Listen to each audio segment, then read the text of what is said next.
नमस्कार मंडळी, आज आपण बनवणार आहोत पावसाळ्यात खायला अगदी मस्त लागणारी केळफूल भजी।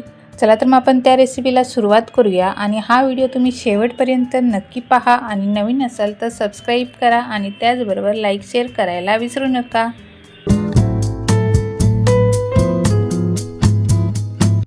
केळफूल भजी बनवण्यासाठी ना मी केळफुलाची फुलं बघा एकत्र काढून घेतलेली आहेत ना, ती भाजी बनवण्यासाठी घेतली आहेत आणि वेगवेगळी केलेली आहे ती भाजी बनवणार आहे।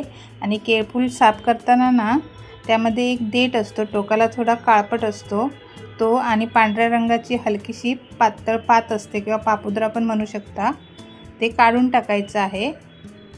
तो सहसा तुटला जात नाही। आधीच्या व्हिडिओमध्ये मी दाखवलेलं आहे कशी साफ करायची ती केळफूल।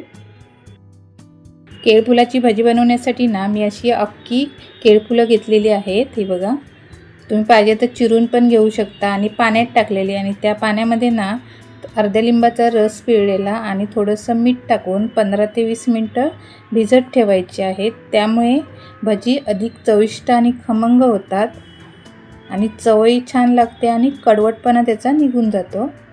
भजी बनवण्यासाठी बेसनचं मिश्रण बनवूया आपण। त्यासाठी मी मिक्सिंग बाउल घेतला, त्यामध्ये 2 चमचे भरून बेसन टाकलेलं आहे। जरासंच मीठ टाकायचं आहे, हळद जराशी, लाल तिखट पाव चमचा, हिंग टाकायचं आहे आणि जरासंच ओवा टाकायचं आहे। आणि हे मिश्रण व्यवस्थित असं मिक्स करून थोडं थोडं पाणी टाकून ते घट्टसर असं पीठ तयार करायचं आहे।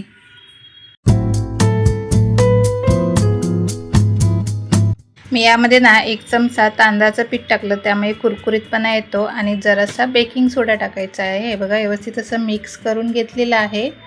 बेसन पीठ व्यवस्थित असं मिक्स करून झालं की त्यामध्ये केळफूल घ्यायचे आहेत आणि बेसनच्या पिठामध्ये व्यवस्थित अशी डीप करून घ्यायची आहेत आणि तळायला सोडायचे आहेत। इकडे मी तेल गरम करत ठेवलेलं, तेल गरम झालेलं आहे आणि आता एक एक करून हे तळायला सोडूयात केळफूल भजी।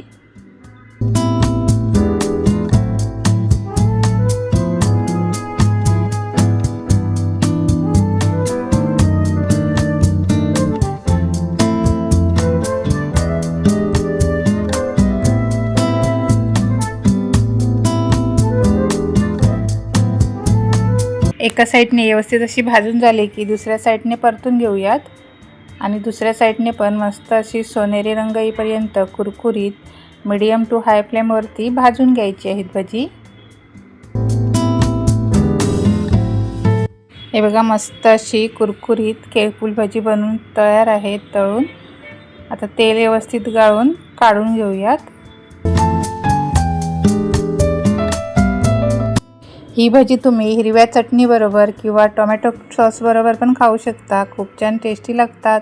आणि माझी रेसिपी कशी वाटली ही कमेंट करून नक्की सांगा, आणि कविता स्वयंपाकघरला नवीन असाल तर सबस्क्राइब करा आणि त्याचबरोबर लाईक शेअर करायला विसरू नका। व्हिडिओ पाहिल्याबद्दल धन्यवाद।